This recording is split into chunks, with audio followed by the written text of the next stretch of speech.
Hi everyone, it's Clive. It's another brew day in the Mitchell Brewery, and it's about sort of like mid to late November 2015, so it's starting to get pretty cold, hence the hat.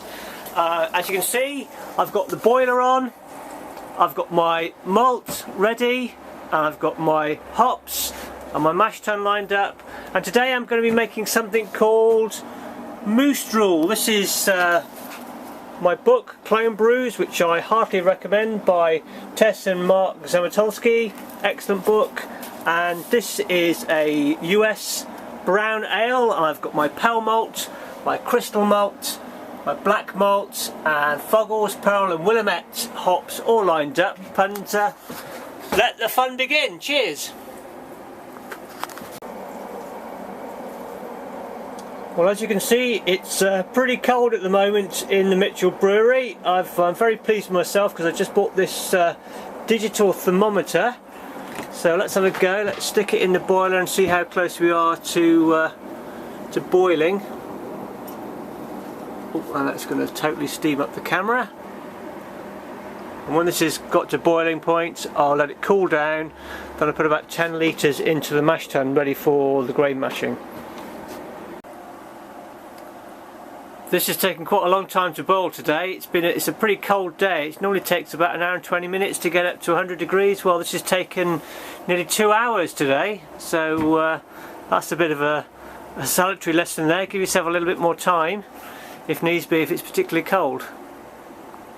Let's have a look at the malt. This is the Maris Otter Pale Malt. This is from British Barley. Now, one thing I've noticed, look at that. That fine dust is the sugar. And obviously the barley has been malted and it's been crushed, and that releases the sugar. So when we put it in the water, we can dissolve the sugar. We've got a big bag of this stuff here, and we've got the husks of the malt, and we've got the white stuff in the middle, the sugary stuff. Now, if you get a big bag like I have here, sort of 25 kg bag, as you work your way down the bag, what happens is that gradually that dust sort of segregates and sinks to the bottom. The sort of husks sort of like segregate and come to the top. So what that means is you get more sugary stuff at as you go down. So just watch out for that. You can see here. Can you see the white stuff in there? Let's just try a taste of that. Well, it didn't taste sugary. It just tastes malty. So just an observation as a scientist. Okay, next up is the crystal malt. Now this looks very, very different to the pale malt. You can see there's quite a lot of dark stuff in here. It's very dark looking, and the colour of malt is generally indicative of the amount of kilning the malt has undergone. So pale malt has had a relatively light amount of kilning, and as it gets darker and darker, you essentially get more and more burnt material. This is quite interesting crystal malt. It's got like a strange double kilning process, and you end up with this very, very distinctive flavour. I'm using 3 different hops today. I'm using Fuggles, Pearl and Willamette, and this is what they typically look like. They've taken the hop cones from the hop plants, and they've been basically vacuum packed. They've been dried and vacuum packed, and that's how they look at when they come out of the pack.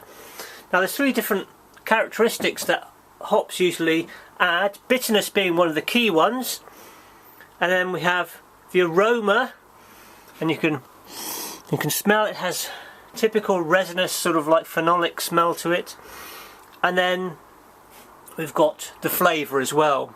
So that's where you have all the different characteristics of all the nice hops that you can get, things, you know, the sort of citrusy and fruity and all those different flavours to beer. So typically the bittering hops are added first, and then the flavour and aroma hops are added towards the end of the boil because they evaporate very quickly. So if you add them towards the end, you're more likely to capture the essence of those hops into your beer.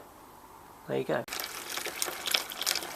Next up, we add 9 litres of boiled and cooled water to the mash tun. There we go, that's 9 litres of boiled and cooled water ready for the grain to be added. Here's the first kilo of grain.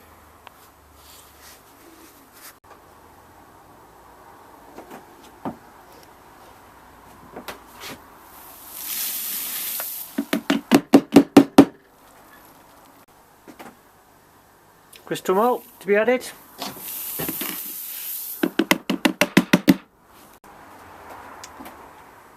And finally the black malt, which in this particular case is just essentially the food colouring for the beer.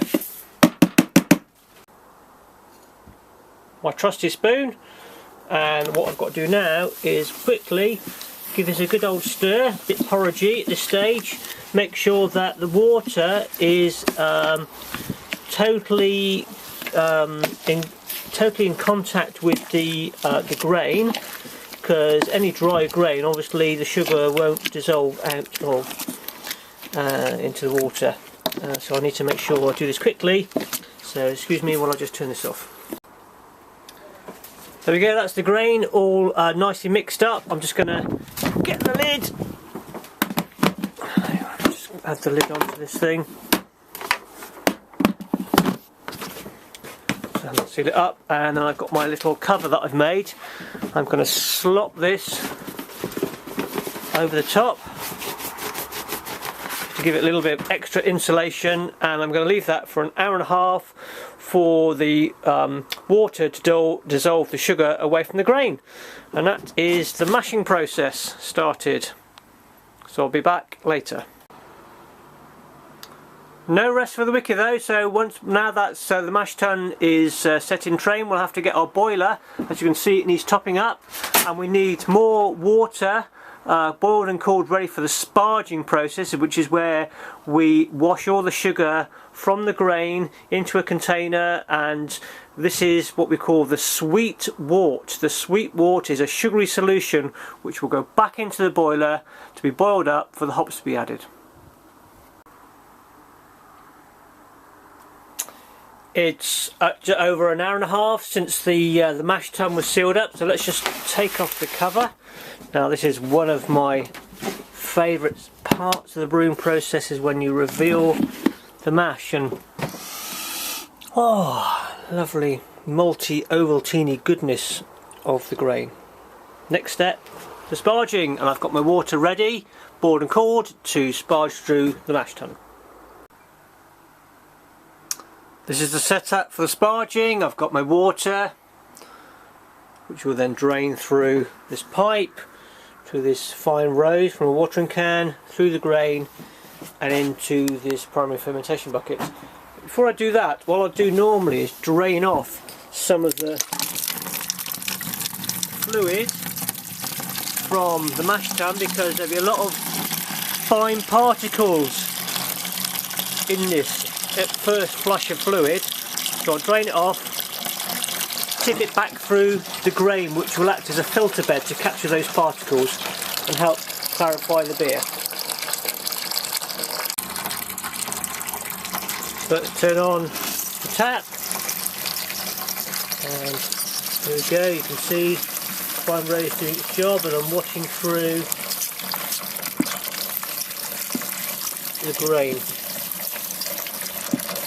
So just keep doing this until all of the water has come through from the boiler to here, and then I've got a nice full primary fermentation bin. Roughly 22 litres of malt extract. This is sweet wort, W-O-R-T. We also have the second flush through here, so that'll be used to top up. Now this has to go into the boiler and then get boiling before we can add the hops. Let's crack on. Pretty typical mid-50s temperature range for the sweet wort when it's come off through the mash tun.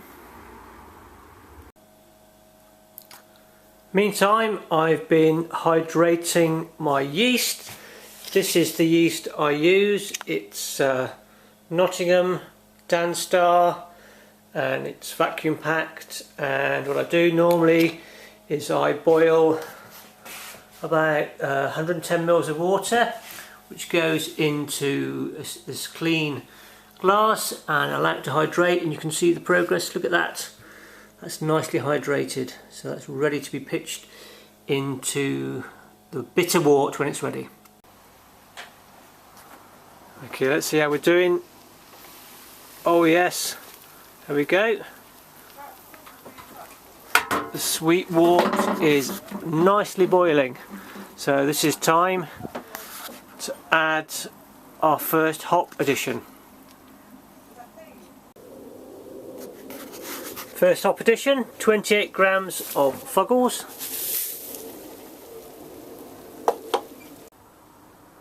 Seven grams of Pearl just added.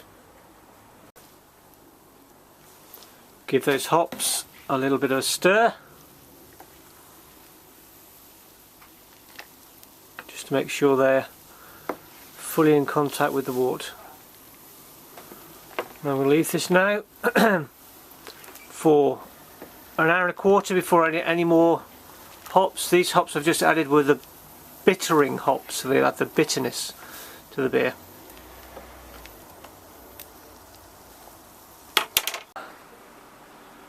Just remembered to turn the fan on because it gets extremely steamy in this shed, and this fan then blows the steam out the door. Otherwise I end up with a very wet shed.